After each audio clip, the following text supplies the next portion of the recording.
In this video, we will discuss what is friction stir welding. So, friction stir welding is a solid state joining process that uses a non-consumable tool to join two facing workpieces without melting the workpiece material.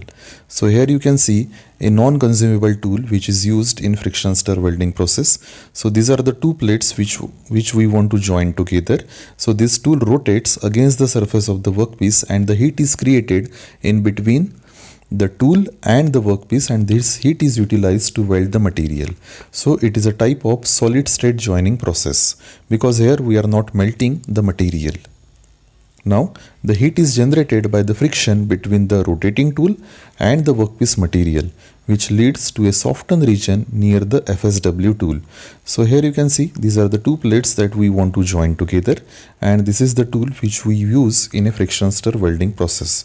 Now this tool rotates against the surface of the workpiece, due to which the heat is created because there is a friction in between the bottom surface of the tool and upper surface of the workpiece, and due to which the heat is created, and that heat is utilized to weld the material.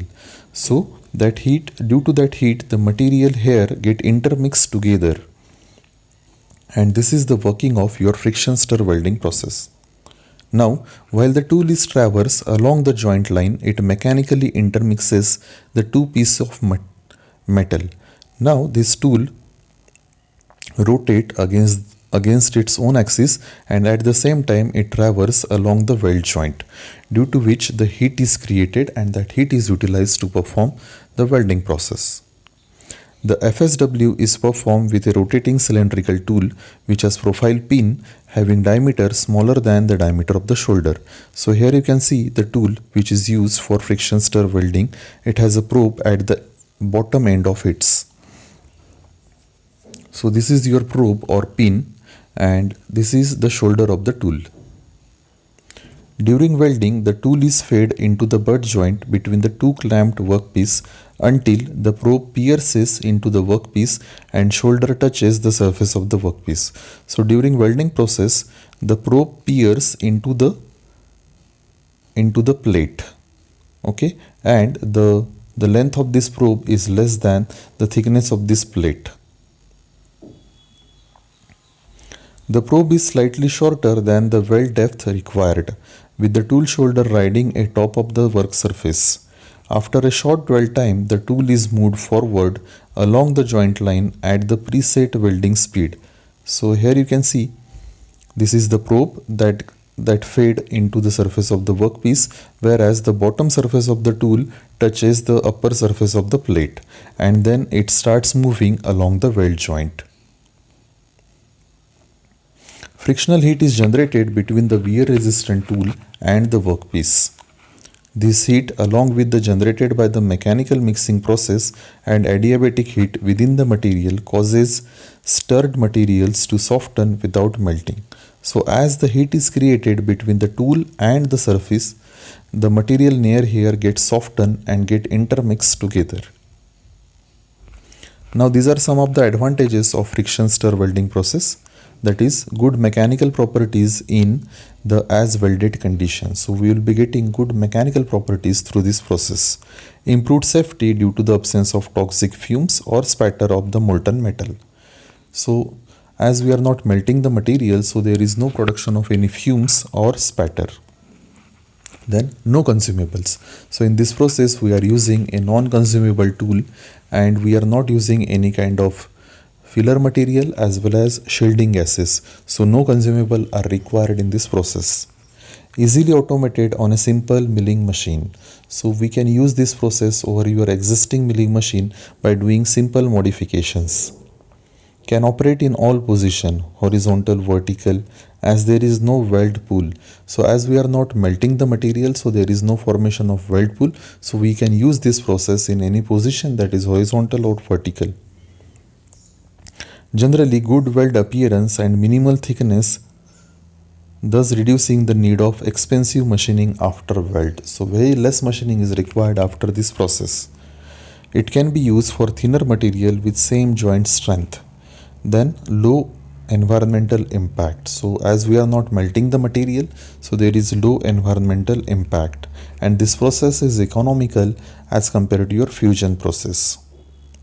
Then disadvantage, so the exit hole remains at the end of your welding process.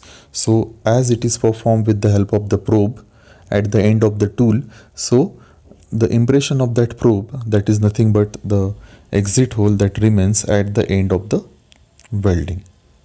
Large downforce is required with heavy duty clamping necessary to hold the places together. So during the welding process, large force is applied over the tool, and that is get transferred to the workpiece, and hence heavy clamping is required. Less flexible than the manual and arc process, difficult with the thickness variation and non-linear weld. So this is one of the biggest disadvantage of this process, that we can perform this process for linear joining only. Now we will discuss the parameters which should be considered while performing the friction welding process. So the first parameter is your tool design. So here you can see the geometry of different tools which are used during the friction stir welding process. Next parameter, that is tool rotation and traverse speed.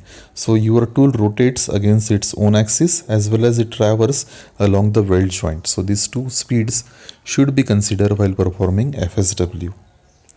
Tool tilt and plunge depth. So here you can see the tool do not hold perfectly vertical during the welding process, but it is tilted by some angle.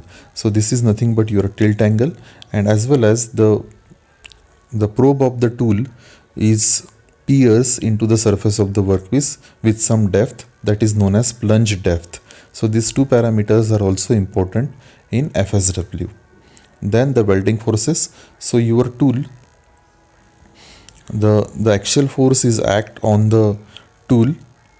So this is the axial force. Then this is the transverse force, and this is also one of the force which is perpendicular along the axis. So these three forces which must be considered while performing FSW. Then the torque. So here we are acting the torque over the tool because we want to rotate the tool against the surface of the workpiece. Now we will discuss applications of FSW. So shipbuilding, aerospace, automotive, railways, fabrication, robotics, personal computers, these are some of the applications of FSW.